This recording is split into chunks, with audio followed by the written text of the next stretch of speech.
Everything's really modern. And rather than it looks kind of like Breakout, like clean, it looks like something bigger than it is.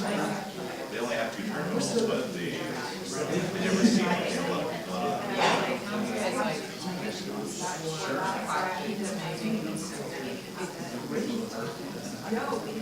But it's really easy to get out of. Everything's basically brand new. If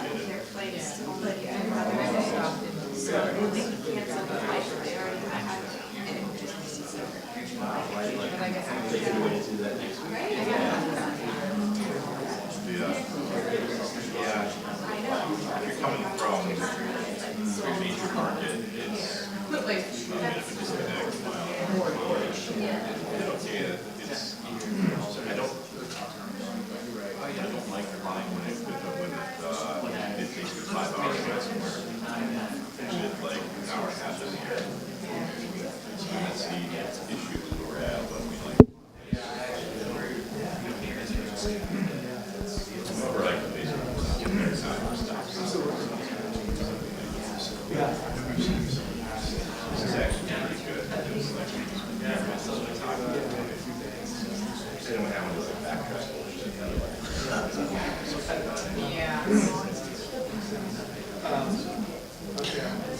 Why don't we get it started with this session?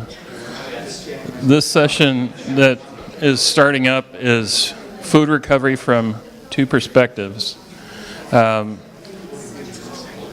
Welcome, and before we begin, I want to take a moment and remind everyone of the cooking competition later tonight. This is from 6 to 7:30. And we have 2 panelists here. I hope. As he ducks out. By the way, I'm Jeff Fiagle. I'm with the Iowa Department of Natural Resources Pollution Prevention Services Program. Our first speaker is Justin Block, and he's the Director of Retail Information Services at Feeding America, where he oversees the data analytics team that supports network data processing and charitable reporting needs for the largest grocery store companies in the United States. Prior to joining Feeding America, Justin led the team developing Meal Connect, a food donation app connecting donated meals with people who need them. Justin.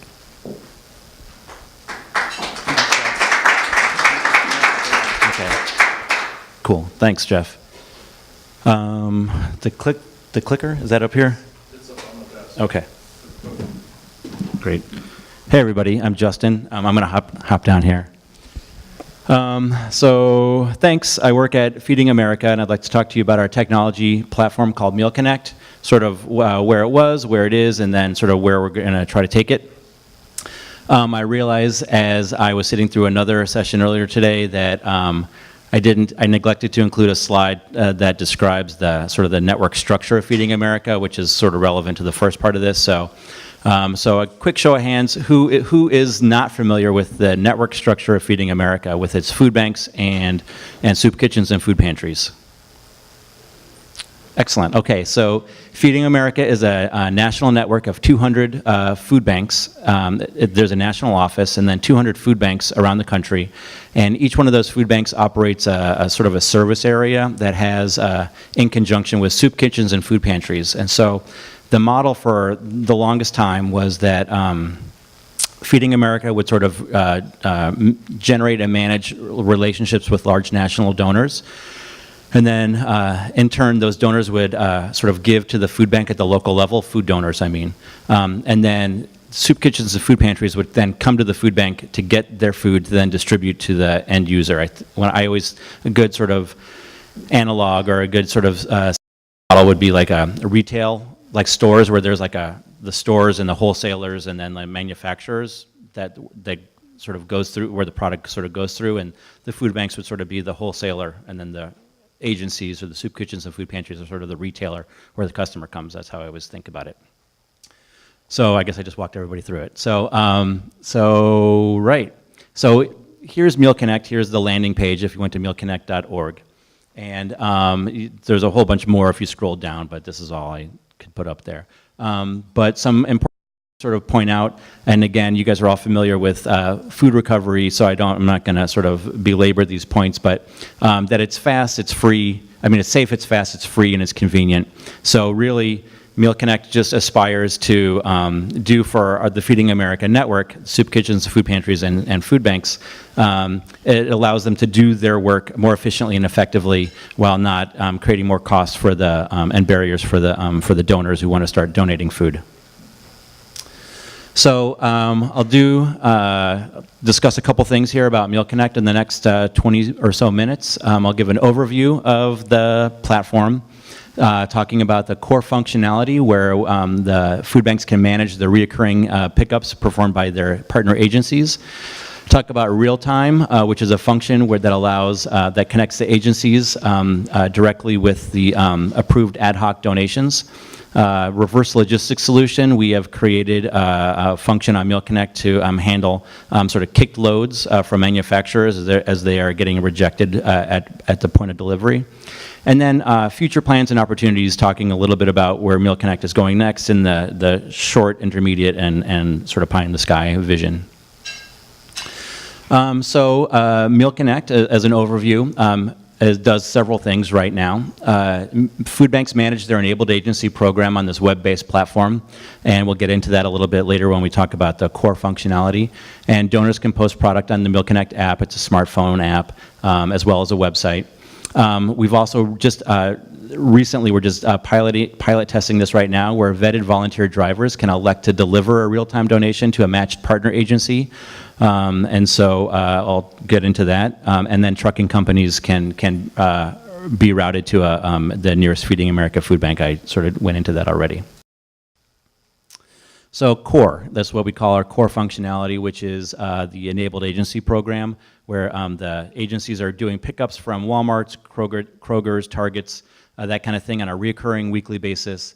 On behalf of the food bank, and the food bank is sort of managing all those connections. It's sort of been evolving over the last several years. It's an operating model that's evolved and has proven to be really highly effective as we continue to grow as a network, the donations from our retail program. So Meal Connect is a sort of a digital dashboard that makes, for a food bank, makes that the management of their enabled agency program really efficient. Offloading that activity to an agency, you think about data transfer, how is everyone going to know about what they're picking up in a timely fashion? You're thinking about managing all those connections, those one-to-many and one-to-one connections. Meal Connect makes it really easy for a one person or even a half-time person to do that at the food bank, and keeps everything sort of running smoothly. It also creates a way to get more insights for the food bank so they can better understand what's happening in their community, what agencies are overperforming, and sort of maybe have developed some best practices that they can share out with the rest of their agency network, which agencies are sort of not performing as promised and skipping pickups. But also too, the agencies themselves can run reports and get better insights into the activity that they are performing, as well as create more meaningful dialogues with their stakeholders, their boards of directors, their potential funding donors to then expand their own capacity. Somebody asked me this earlier today, what's been the growth rate, the adoption rate of Meal Connect over time? We started back in 2014, and you can see some humble beginnings down there on the bottom of the left, where we were open for business, quote unquote, but didn't really have a lot of takers as people were sort of skeptical of this, as I said, new, evolving operating model, and then this technology that was supposed to make life easier, and what does that mean for me? But then over time, the value was proven, and we started to scale. Back in early 2017, we sort of, or late 2016, we hit the pause button on trying to scale dramatically, and we sort of focused on our own work and figured out what was working really well with Meal Connect and what we needed to improve on. And now you can see we started to all of a sudden scale much more dramatically in the last year and a half. We're currently at 104 of our 200 food banks, so we're in half of the country now, and we're doing almost 50 million pounds per month across the platform, which is pretty substantial. these numbers are from June, and now here we are in September. So talking about substantial numbers, these numbers again are a little bit out of date. We're almost at 2.5 million pickups across the platform, 950 million pounds. So my team wants me to throw them a happy hour when we hit 1 billion pounds, which we should. 5,300 hunger relief organizations now, and almost 25,000 donor locations on Meal Connect. So pretty heady numbers, and it's really stuff that we're proud of, and thinking that this is a technology solution to make it easier for our food banks to do the work that they do and their partner agencies in collecting food. So I just want to point out too that we have been sponsored by Google.org and the Walmart Foundation, as well as General Mills. So really nice to see across the spectrum of large corporate donors seeing the value in this technology solution, and seeing the sort of what sort of results it can bring at scale. Here's a little screenshot from our smartphone app, by the way. So Meal Connect enjoys an excellent reputation in the network. I kept this in here, this slide, not knowing if any food banks were going to be in the network, but again, just to sort of show that, you know, it's one thing to have a technology solution, it's another thing to have a technology solution that actually solves problems. And so we really focus on user feedback. And again, I'll just sort of say this: if you're working on technology or any sort of process, to really engage the people that are benefiting from the process or using the tool you're building, to make sure that you keep them at the center of your design, at the center of your process, will drive the results you're looking for. So we constantly seek feedback and insights from the people that use it. And I'll call out Bob Evans at Riverbend Food Bank, because I know Quad Cities is well represented around here. Syncing receipts with a food bank system, food bank inventory systems. This is a little bit of sort of inside baseball in our network, but if you can imagine the complexity of 200 food banks and 60,000 partner agencies, how do we get all that data? How do we manage all that data in a timely fashion so that the donors that we work with can get insights into what they're giving us, so that they can manage their businesses as well as their donation programs? How do we manage all that so as a network we can quickly identify best practices to replicate, or identify pockets of opportunity to have discussions about? So Meal Connect really has done a great job in sort of supplying that technology conduit, or I'm sorry, that data conduit, so that we can get the data in a timely fashion to start analyzing it and driving insights, or driving decisions based on those insights. And it syncs with all of the food banks' systems that they use internally. So since inception, Meal Connect is safe for its users. We timed out how many seconds it saves per transaction, and it kind of boils down to about 9,500 workdays that it saved our food bank staff, which I think is really huge when you think about, again, just talking earlier today about, and this is not, I'm sure, unique to our Feeding America food banks, but anybody engaged in the nonprofit work, and specifically food recovery work, the need is so great and the opportunity is so vast that it's like, if only you can do a little bit more, a little bit more, a little bit more, there's never enough. And so we're, again, thrilled to continue to leverage Meal Connect to realize efficiencies for our folks so that they can do more without having to spend more. So now I'll talk about real time, I'll keep going and then I'll save questions till the end. So real time, once we realized that we had this really viable technology solution, we opened up this portal and we built out the smartphone so that donors beyond the Walmarts, Targets, and Krogers, when they've got product to donate, a small mom and pop shop, a butcher store, or a little gourmet grocery store, they could post it onto Meal Connect, and an algorithm will then pick the nearest Feeding America food bank affiliated agency to start notifying them about this donation opportunity. Do they want to go pick it up and bring it back to serve to their clients? And it makes a small format sourcing less costly. And when I say small format, I think about, like I said, the sort of more boutique shops or restaurants, consumer facing, but not sort of like the super centers and that kind of thing. Because the pickups per pound are so much less, how can we leverage Meal Connect to make that a viable and scalable source of donations, across the network? So again, free, simple, convenient, and mobile friendly. Right. So again, so donors can go to mealconnect.org and post a surplus product they wish to donate and track their activity. Again, thinking about the things that MealConnect does really well and continuing to build that out so that a larger audience can be served by that. So it's a really easy posting process for donors to start using it. Food banks sort of stay in control, but again, in sort of a more oversight perspective, and they can select the agencies that they want to have respond to this donation opportunity, or the algorithm can sort of do the heavy lifting for them. The food bank sort of stays, as I mentioned, at the center of the transaction. One of the sort of the hallmarks of the Feeding America network is that there's so much auditing and oversight. Everybody is held to a very high operating standard and a very high level of safety food handling, and so this sort of facilitates that. Here are some more screenshots of the MealConnect donor app. I like the design. We also built out, again, trying to make it as self-service as possible, some quick reference guides for the donors who want to start donating, thinking about trying to anticipate what the barriers might be to somebody who wants to start donating, who doesn't have enough product to donate all the time, and trying to anticipate those. And again, it's an iterative process. We design these, we put these out there, and now we're learning that we can do a better job. So now we're actually engaging another marketing firm to help us with the design. For agencies, again, thinking about not everybody is technology savvy, so we wanted to create something really simple for them to use. You know, whether it's a part-time volunteer or a full-time volunteer that maybe has already had a successful career, and they are now, you know, retired. How can we make MealConnect easy for everybody to use?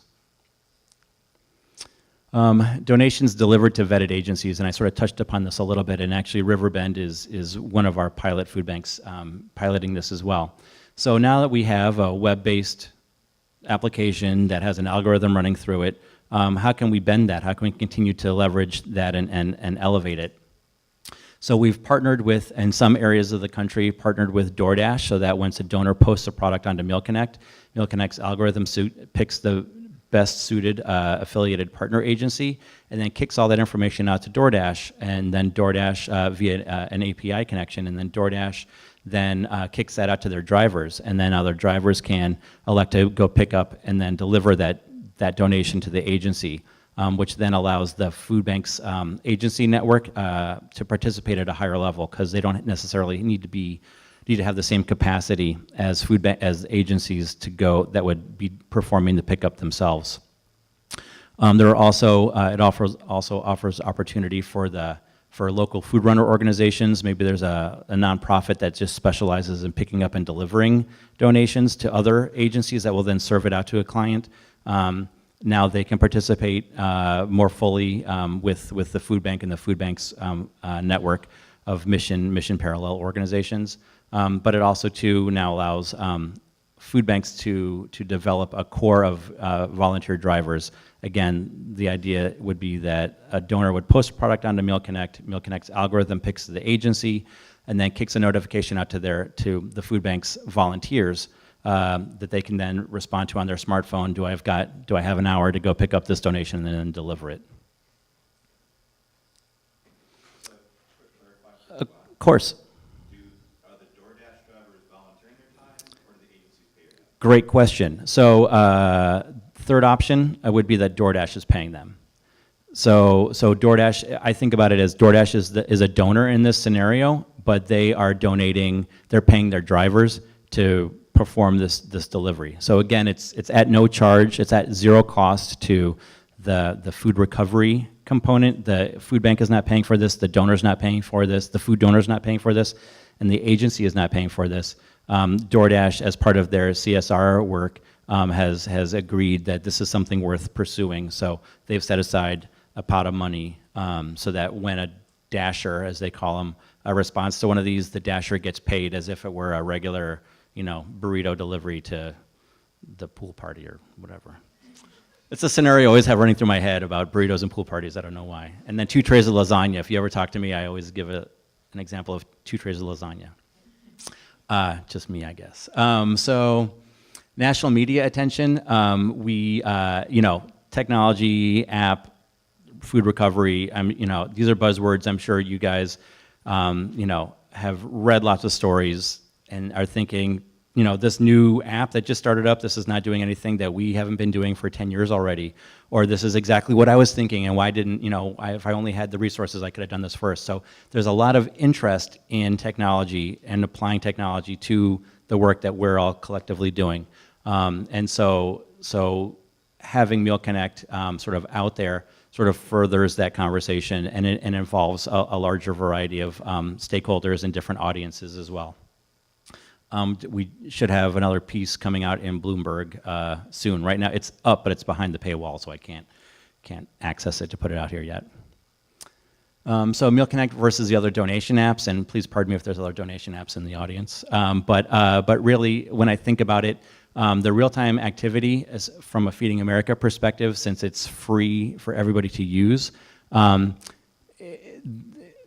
have somebody try to pay for it, it's not sustainable if you are trying to make money at this, I would argue, because companies have been trying to do this without technology for a long time, and it's tedious to try to go into a new service area, to try to build up relationships and try to get those to start operating at a profitable level.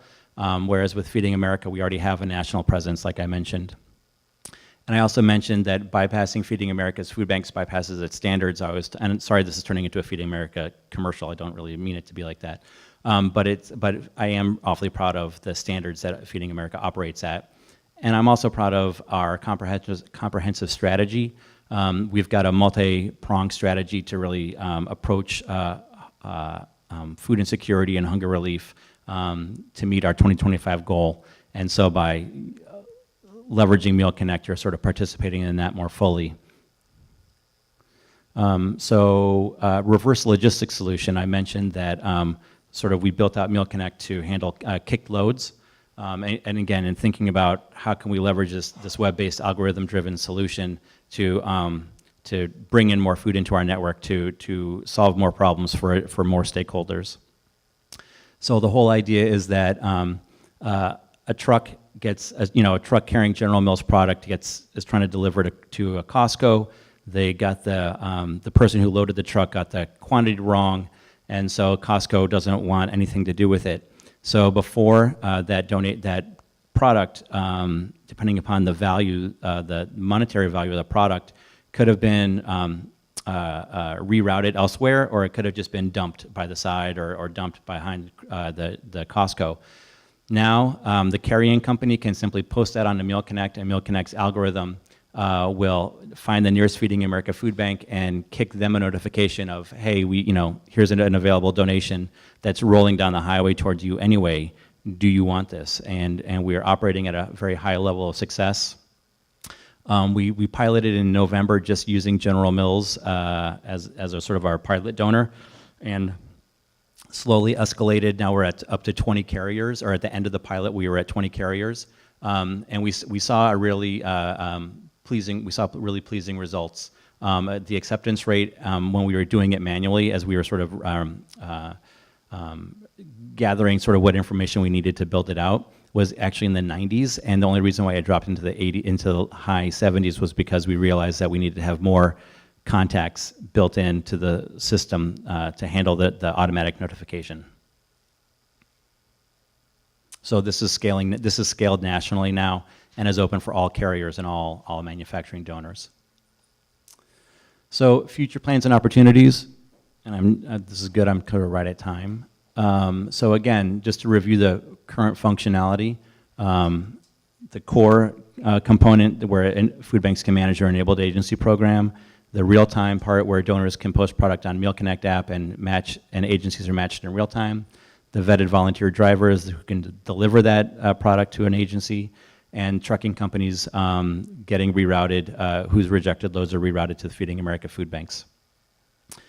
In the future, we are going to integrate, we're hoping to integrate Meal Connect with sort of those national retailer inventory systems. So as they're scanning product out to donate, Meal Connect receives that information. And so then again, creating efficiencies for what's already a high-performing program, but how can we tweak it and make it even better? And so how can we make it less burdensome for the donor, for the store clerk, the back store clerk, or even the department manager? How can we make it even less onerous for them to donate? And so if we can integrate Meal Connect with their data system so that we automatically receive the data, then we become better stewards of that relationship and can better service them, and then hopefully yield more donations. And then Pie in the Sky is a food insecure individual connects with nearby agencies while members can easily learn about their preferences. So the idea then is that future state, we're in 158 food banks. We're in 3/4 of the country. We've got all 10,000, 15,000 agencies on it. We can create a donor-facing portal. A consumer-facing portal on Meal Connect. So then a food insecure individual can have Meal Connect on their smartphone, access our network, and understand what resources are immediately available to them, hours of operation, contact information, level of service. The food bank then can then understand how many times this person is going and what kind of product they're getting, can better understand the level of service that their extended agency network is providing to those people, so then we can begin to improve our service delivery as a network and better understand, again, best practices and pockets of opportunity to improve in quicker time. So I think that's the end. Thanks for your time. I know I did a lot of talking there. So if you have any questions, happy to answer. Jeff, should I take questions now or wait till the end? Okay.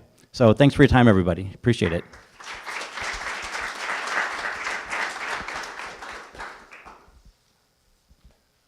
Our next speaker is Cameron Hawkins, and she is the Waste Diversion Director at Yampa Valley Sustainability Council in Steamboat Springs, Colorado. Through community education and outreach, she tackles food waste, works to increase access to proper recycling of hard-to-recycle materials, organizes 2 large-scale recycling drop-off events per year, and is currently leading the community and waste diversion strategic planning process, among other projects.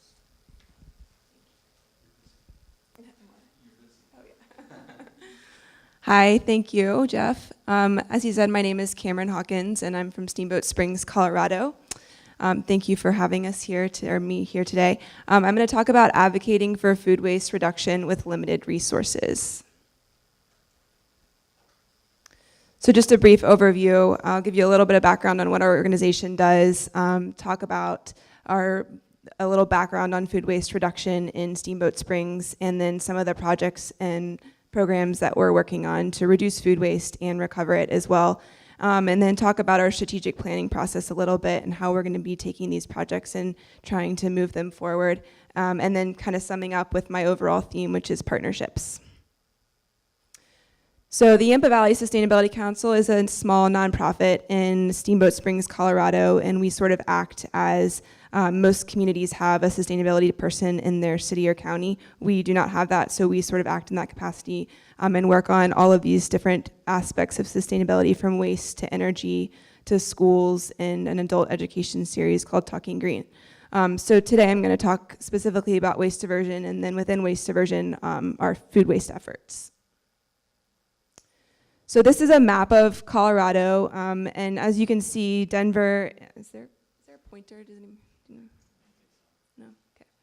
Okay. Well, Denver is in the red circle over on the right, and Steamboat Springs is up in the northwest corner of Colorado. And what you can't see on the map is that there's a big mountain range that goes right through the middle.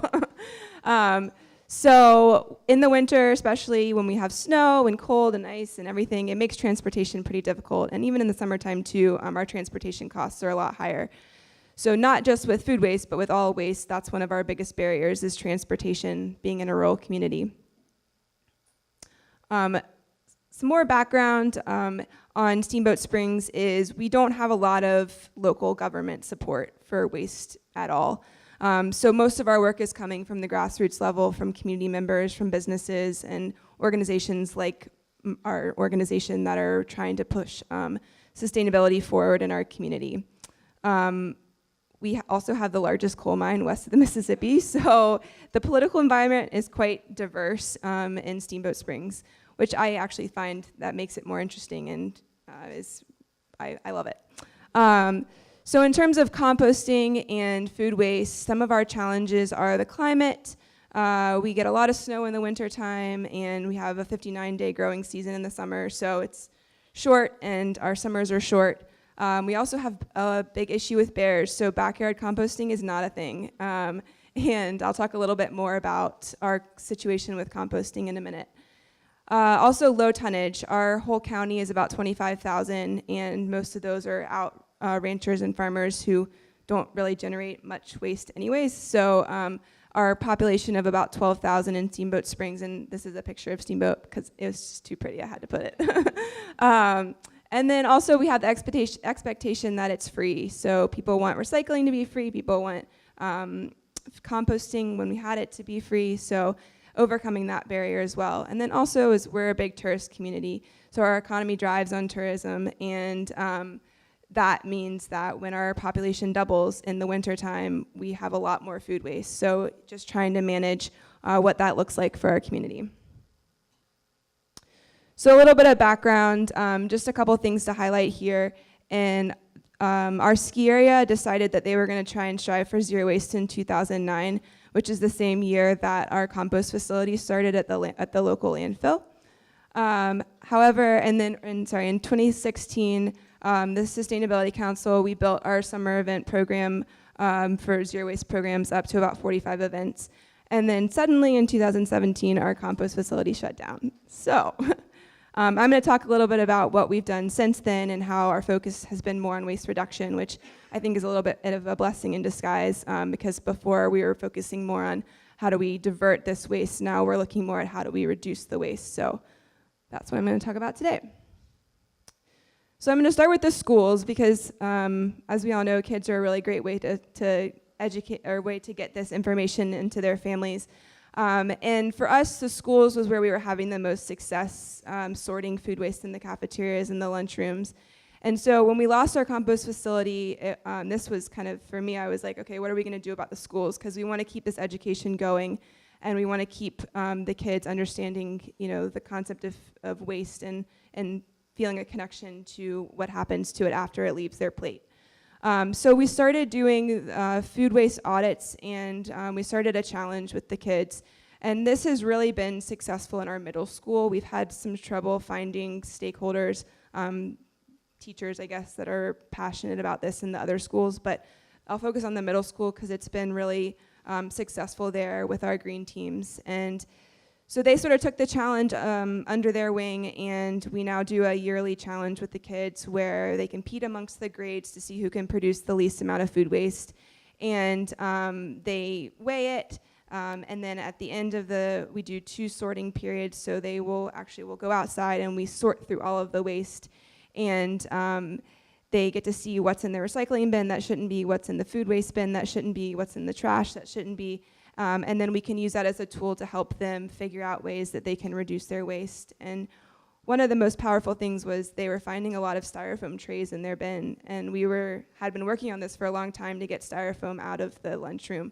But this was kind of a turning point, and the kids realized, we don't want all this styrofoam in our trash can. So they wrote a letter to the administration, and the next year we had no styrofoam. So that just shows kind of the power that the kids have in, making changes like this, where as an organization we've been working on it for years, but they didn't care what we thought. They cared what the kids wanted. So that came out of the food waste audits that we were doing. And like I said, this really wasn't possible for us without the partnerships of the schools and the school green team teachers that are also really passionate about this and have integrated it into their work, their classrooms in the middle school. So another place that we've been looking at waste and how can we reduce waste is in businesses. And like I said, our ski area was really committed to zero waste, and they're still actually sorting their food waste out of the waste stream, even though that they're not composting it, because just for a lot of logistical reasons, we're hoping to get compost back soon. But they asked me to come and work with them on looking at how they can reduce their waste. So we've been conducting business waste assessments and bin digs with the ski area and several other businesses in town, trying to help them reduce their waste. And with the ski area, what we did is we actually sorted it out. We did, a pasta bowl, we did a salad bowl, we did a burger tray bowl, so we could actually see, because a big thing that I'd been hearing was that the portion sizes were too big, and so we wanted to see if that was the case, and in fact, we found that that was the case. So, but the bin digs really helped in showing us that, there's a lot of pasta, as you can see on the right, going into the trash can. So how can we try and reduce the portion sizes of that? And, also looking at the recycling, they had a lot of compostable plastics. And so we have tried to move them to reusable where we can, and recyclable plastics in other ways. So in terms of food recovery, we have a local food bank that has been doing a lot with food recovery. And then we also have another organization called Horizons, which helps people with autism and other disabilities. They have group homes, and so we have connected them with several restaurants in town, and they're now getting food on a regular basis for their group homes from like the ski area. They have a big hotel, so from their catering events. And then we have 9 restaurants in town that are also recovering food and sending it to the local food bank, which is all done by volunteers from the food bank who are picking up the food and then bringing it to the food bank. So that's been really successful, and we're trying to get more restaurants on board to recovering food, and we have some good stories to tell from the restaurants that have been successful in doing it. And so I'm confident that we'll just keep getting more, but it's a matter of, letting them, answering their questions and letting them know that's an opportunity and that the Good Samaritan Act will be there to support them.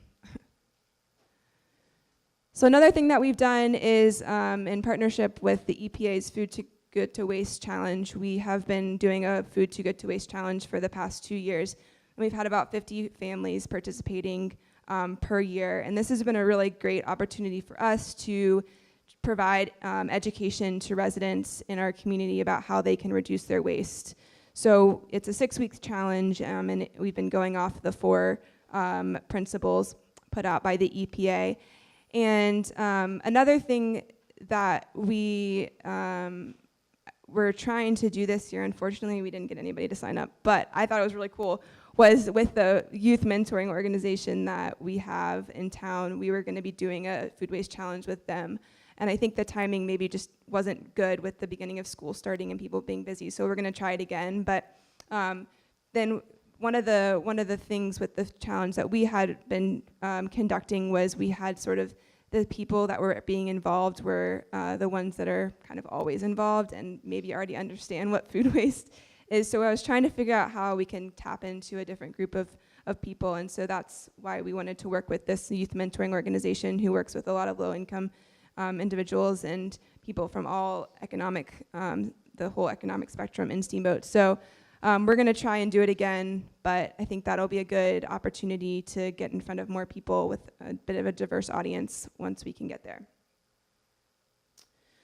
So another thing that I'm really excited about is I'm working with a Master's of Environmental Management grad student on her master's thesis, and we're replicating the National Research Defense Council study estimating quantities and types of food waste at the city level. And so we're just in the planning phases right now, but we're gonna start doing our kitchen diaries and bin digs over the next couple of months to start collecting data, because one of the things that we found when we lost our compost facility was I didn't actually know how much food waste we were generating and where it was being generated from. So in terms of trying to reduce the waste, we weren't sure who the largest generators were and where we should spend our time. So I was really grateful when this student approached me about doing this project, because this is exactly what we need, is to kind of get some baseline data so we can see where we need to start focusing our efforts and where we can go from here. So from this, we'll be collecting data both in the residential and the ICI sectors to see where our largest amounts of food waste are being generated. And then through those bin digs, we'll also get some opportunities to, or some idea of what our opportunities are for the future in terms of what people are putting in bins that maybe shouldn't go there, or what kind of food is being wasted, or opportunities for food recovery if there are those as well. So I'm really excited about this study, and I'm grateful for the NRDC for making it so replicable.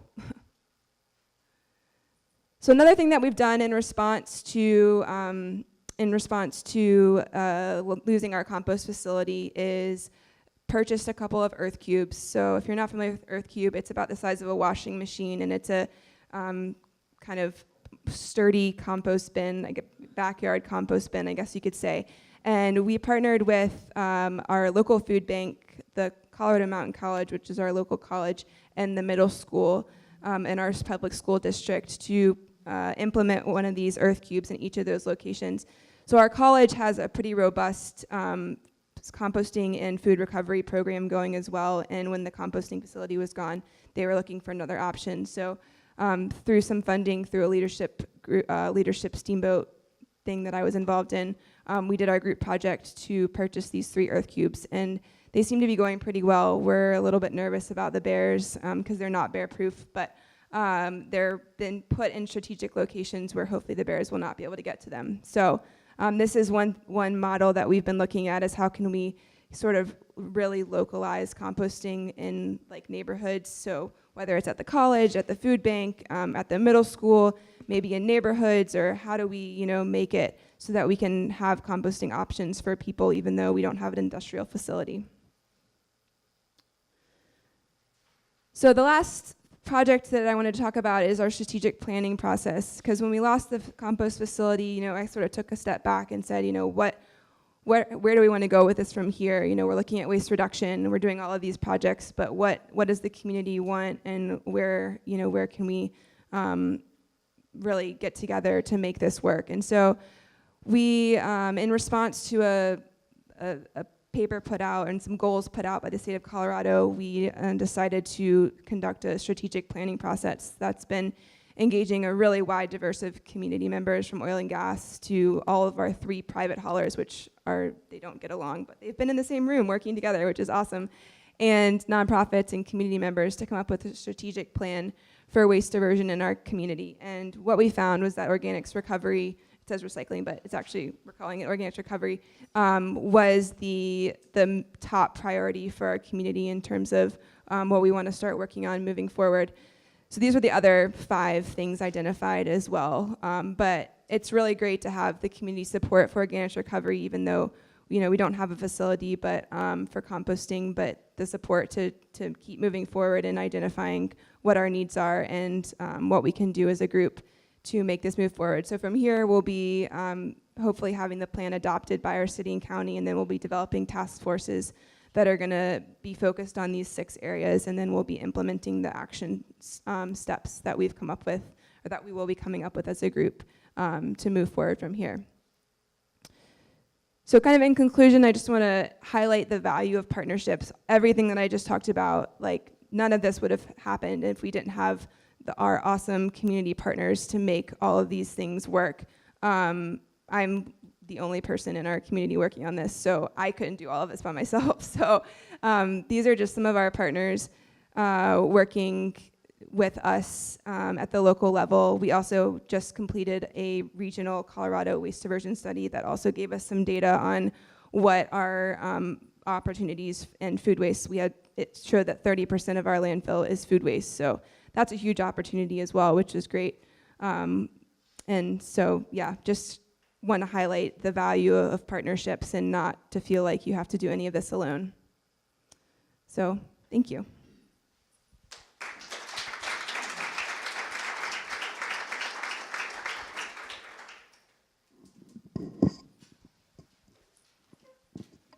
Can we go ahead and open it up for questions?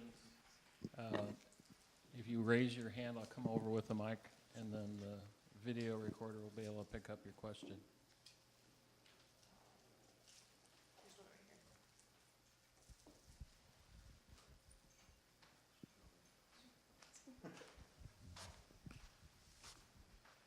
I think I may have missed why the compost facility closed. Oh, sorry, I don't think I elaborated on that.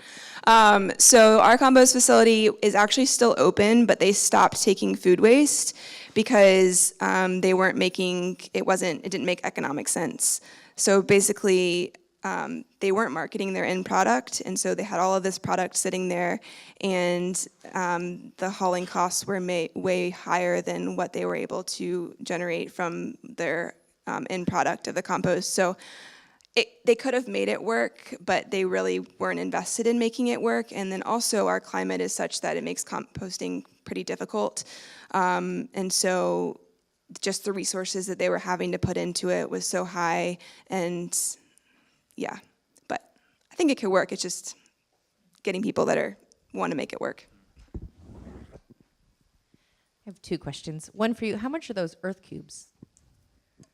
They're a little pricey. They're I was about trying to find it on their website. Yeah. If it doesn't say the price, I'm like, that's bad. they're about $4,500. Okay. Yeah, and they may be moving away from the Earth Cube model. I think they have a larger model as well, the Earth Tub, and then an even larger one.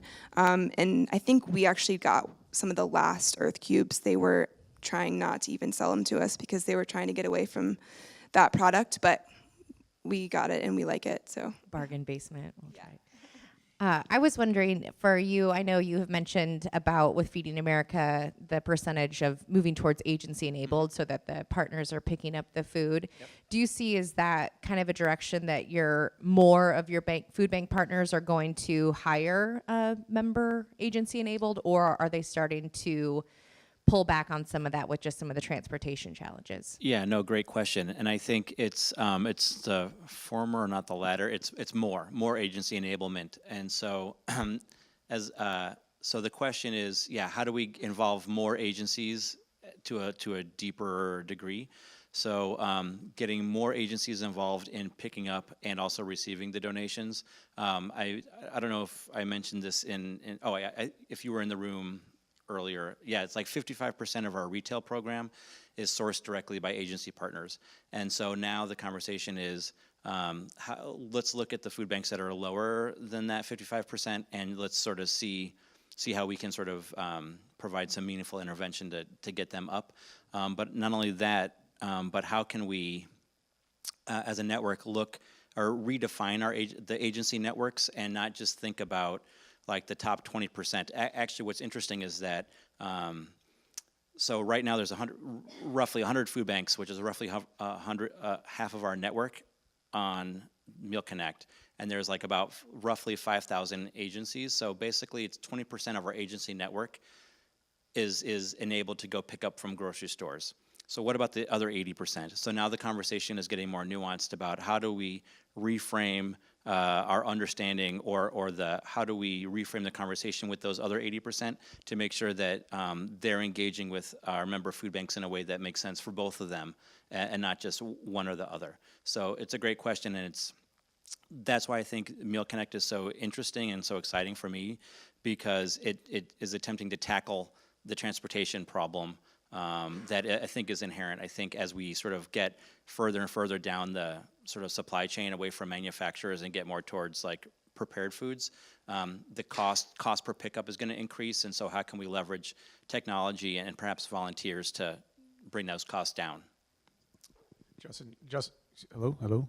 Hey, Justin. Thanks for presenting interesting work on the Meal Connect app. I've worked with a couple food banks myself, and Oddbreeze, right? To her point, some food banks have their own internal technology to monitor recovery operations at retail and these other places. There are also those unaffiliated with Feeding America that need a recovery technology.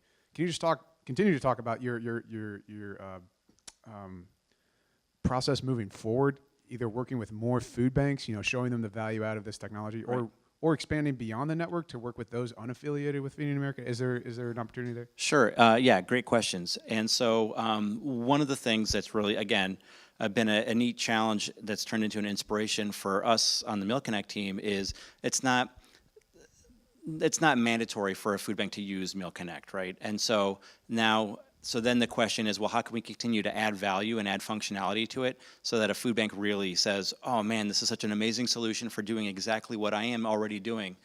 Why would I want to say no to it? And so there are always going to be food banks that are going to have their own homegrown solution or just say whatever, that's not for me. So when I think of like full adoption, it's not 200 food banks, it's probably closer to 150, 170.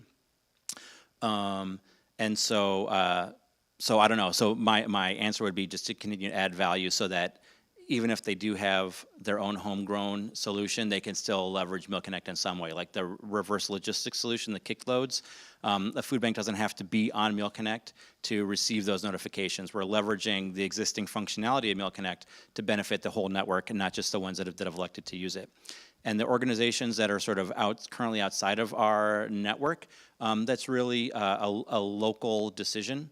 I think depending upon the organization, there might be opportunity for a national partnership or a regional partnership with Feeding America or the state associations, but really it's up to the food bank to decide who to engage with locally and why. So in thinking about Meal Connect as a solution created by Feeding America to serve its Feeding America member food banks, that's sort of like as far as I can go with it, except to, again, if there's value in working with an organization outside of the network, maybe to have a conversation with the food bank to sort of understand what the barriers are there. But yeah, we continue to look for partnerships. So this one, Meal Connect's not a vendor solution, like a technology vendor solution that John's pickup agency could just contract out and use? Is there a vision to? Well, I would like to say yes, and in fact, have had conversations about a potential white label Meal Connect for municipalities to leverage, for example. But if I think about Meal Connect again as part of the Feeding America process, then it's up to the food bank to partner with to figure out who to affiliate with. Great questions, and I think to address a point that you made in your presentation, I want to continue to approach solutions there and not make this feel exclusive, but inclusive, and figuring out a way to include more people. I sort of have a follow-up to that. You mentioned that you partner sometimes locally with like just food runner organizations that just do the pickup and the drop off. Since those, I would assume, are not part of the Feeding America network, how does that work? Yep, great question, and they actually are. So again, I'll use sort of a specific example. In Austin, Texas, the Central Texas Food Bank is the Feeding America member food bank, and they've got, I don't know how many agencies. This is called 300 partner agencies that they either use to distribute food or that they are picking, or those agencies are picking up on their behalf. There's an organization called Keep Austin Fed that is a food runner organization. They just pick up and deliver. They are using now, they've been sort of vetted and sort of affiliated themselves with Central Texas Food Bank. So they're an agency that doesn't serve the end user. They're an agency that delivers a product, but that's sort of agreed to adhere to those same standards. So again, it's a decision that's been made at the local level that has been facilitated by the Meal Connect technology. But it's a nuanced question, and I think that's what's interesting about food recovery now versus several years ago. It's how can we work together, and how do we define working together, and all that kind of stuff. So great questions, and I think it's a conversation worth continuing for sure. Two quick questions. So does this include picking up the bagels at a place and delivering it to a soup kitchen, or is this only packaged goods? All of the above. Okay. And again, that's another great point to make too. I think about Meal Connect as it's a channel agnostic technology solution. It's really up to the food bank to decide how they want to use it to meet their organizational goals. If their goal is to increase bagel recovery by 15%, then go for it. If they want to stick with, shelf stable Campbell soup, then that's on them. And what happens in May every year? It seems like that's the down month in every year. In your trend line. Yeah, great question. I don't know. It could be that maybe food banks are internally focused because June is the end of our fiscal year. Okay. Shooting From the hip there, but that's an interesting observation. I'll have to dig into that one.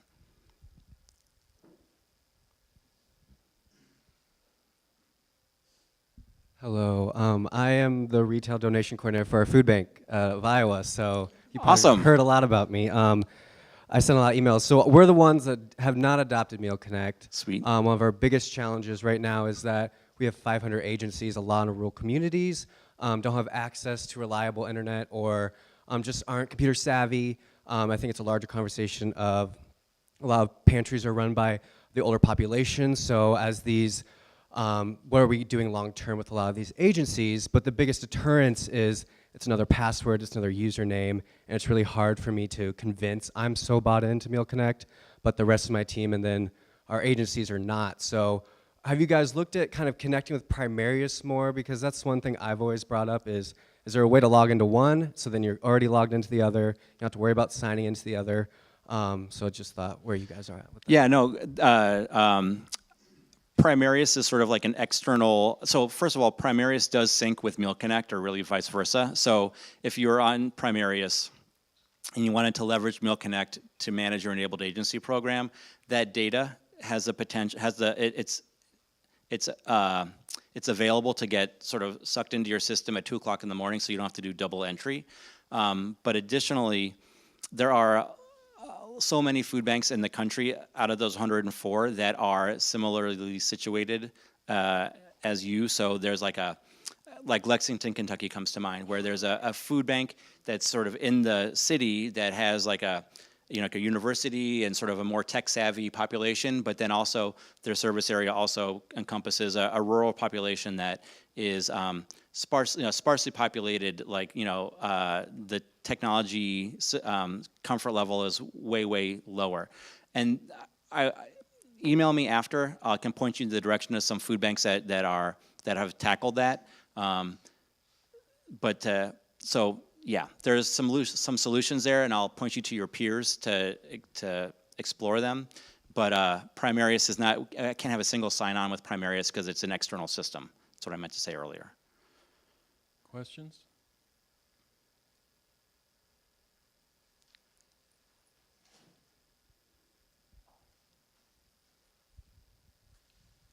So this is almost a scenario question. I facilitate a lot of meetings around food recovery with donor networks and agencies, and then Feeding America participates. There is a predominance of conversation around the need to develop an app like this to go around Feeding America. And we talked a little about a white label solution earlier, so I'm just kind of curious what level that conversation enters into it, because we have a food bank that hasn't adopted into it, and they're great. I don't want to give any complaints, but they don't do that, and there's materials that they're not going to get involved in, like say prepared foods and small volume foods, so on and so forth. I think this is supposed to serve, but it doesn't sound like this is anywhere on their radar, and I know donors and agencies are asking for it. Yeah, so I think that, again, and if I think about, so when you say creating an app to go around Feeding America, do you mean like the local Feeding America food banks? Or do you mean Feeding America like the whole food recovery ecosystem? Going around may be an imprecise way of stating it. I don't think it's any secret that like agencies get a portion of their food from the food bank. For sure. And a portion directly from donors, but it has something that connects donors directly to the agencies. Yeah, so I think I can't say that I would want to leverage Meal Connect to go around the food banks in a community, even if they are sort of the block from that activity happening, simply because Feeding America is its member food banks. You know what I mean? That's like, I mean, they're the reason why we do all the stuff that we do. So I could see trying to find a different solution to that problem rather than trying to create a technology to circumvent the food bank, maybe having conversations with the food bank to help them understand how it doesn't impact them at all if they leverage this technology and just flip the switch on for their agencies. Everything is automatic and would go through the food bank, but it's never going to touch their warehouse, it's never going to touch their staff, it's never going to touch anything. So maybe there's some education opportunities there, or maybe just more relationship-driven solutions rather than like, we need an app to get around this food bank whose organizational goals are different than what the community opportunity is. That's what I would say, but open to hearing other solutions in the room.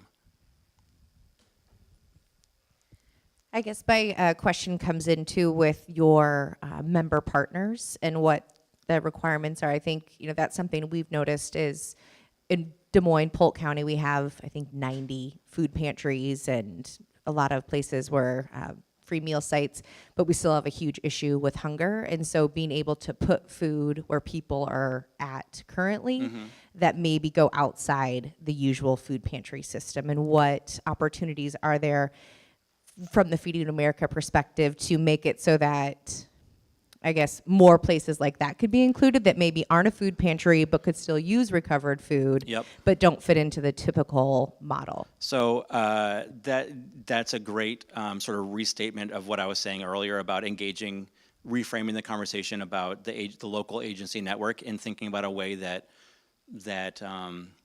where the relationship, I guess, is makes sense for both sides, because there are a lot of agencies that maybe only really peripherally engage with our member food bank, like once a month or twice a month or something like that, right? So is there a way to have a different conversation with them to understand what, like, how can we, I say we, it's really the local food bank that's doing the activity. How could the local food bank engage with them in a different way to develop their capacity to do more, to leverage something like Meal Connect, to have more food ready for distribution, and to maybe, it could be the food bank is an unintentional bottleneck, both in your scenario, but also in your scenario. And so it's, it's just having those conversations. And again, I would love to get both of your contact information so I can learn more about these specifics. If you guys want to share specifics, I think working on a piece of technology in supply chain at the national office, I'm a little bit removed, so that could be some neutrality there, and I'd love to sort of push those conversations forward where I can add value. A couple clarifying questions on that. So my understanding is the food bank sells materials to the pantries more often than not. Is there a revenue stream through Meal Connect, or is that? So your second question first, no, there's no revenue stream with Meal Connect. And your first question about selling food to the pantries, I think, like, That's how I understand it, is that the pantries pay.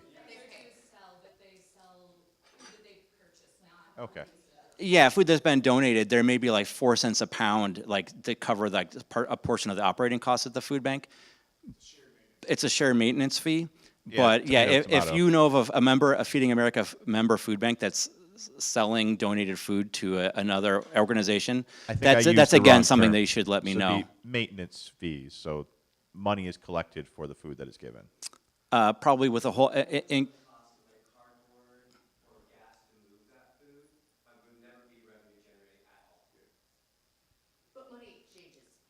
Yeah.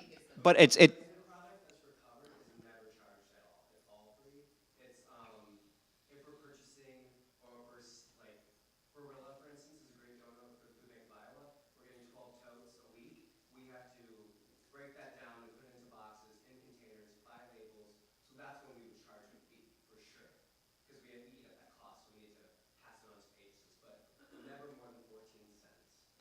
yeah, like seriously, if your understanding of a Feeding America food bank is that they make money by charging the partner agencies for the donated food, It is. or if you it have is an not example of that, I'm using please let me imprecise know. nomenclature. Okay. I should have used the word nomenclature. Maintenance fees, and specified that it was a very small amount. I guess another question here, and this may seem facetious. Have you ever thought of using the food waste as bear bait? Yeah, there's a law that you Oh, okay. can't feed bears. Exactly. Yeah. And one more question for Feeding America. Sure. Through the app, are you able to track waste to any degree? So if meals aren't picked up, because it sounds like it's an opt-in where people can choose whether or not they want the material. Well, it's opt-in in that the food bank can decide that they want to start using it, and to the degree that they want to start using it along with their agencies. But we're not tracking what's not getting picked up, what's not being donated. We're just tracking what's coming in. We have talked about creating sort of a side column, if you will, so that we can track what's being picked up, but that's not servable. So tracking what the waste is that's also being picked up in conjunction with the donation. But that gets quantified at a different point in the process. The donation gets weighed at the time of pickup, and then the waste gets decided sort of at the tail end. So that's creating sort of another work loop there. Okay. But yeah, no, we don't track what's not getting picked up. So like if it offers that it's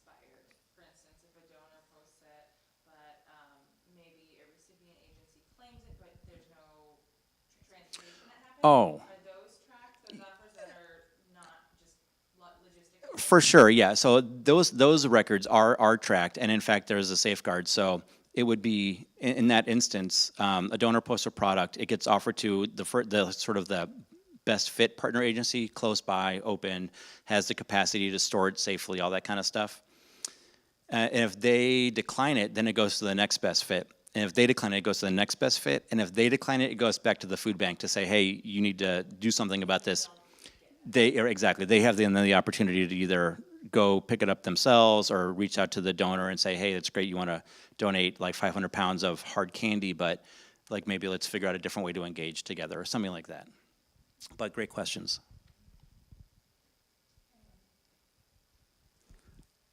By the way, I'm sorry, I love bells. I drink it all too often. My question's for Carmen. So I was living in Massachusetts where a lot of ski resorts are 100% renewable, and that is way into their PR that they're green and all of that. Is that happening in Colorado at all, or are you seeing people like is that helping, or is there that at all? Yeah, so it's happening in some areas. Like Aspen has a really great program with sustainability. Steamboat, we're a little bit farther behind in terms of the energy piece of it, but we do have a pretty, we did have a pretty robust waste program at the ski area, but there's a lot of conversations. There's been a lot of changing of who owns the ski areas now. Steamboat was just bought by a larger company called Altera, which now is related to Aspen, I guess, in some way. So we're hoping that there's going to be more sustainability initiatives taking place in the ski industry. But actually, one of the things that we're looking at in our ski area is them purchasing an anaerobic digester for them to take all of their food waste and process it, and then feed that energy, use that energy to run one of their ski lifts or things like that, which would be great for marketing and PR as well. But we're not quite there yet, and they just got through this big transition, and so we're hoping that from that now we're going to be seeing some more sustainability initiatives coming down, but not quite. Yeah.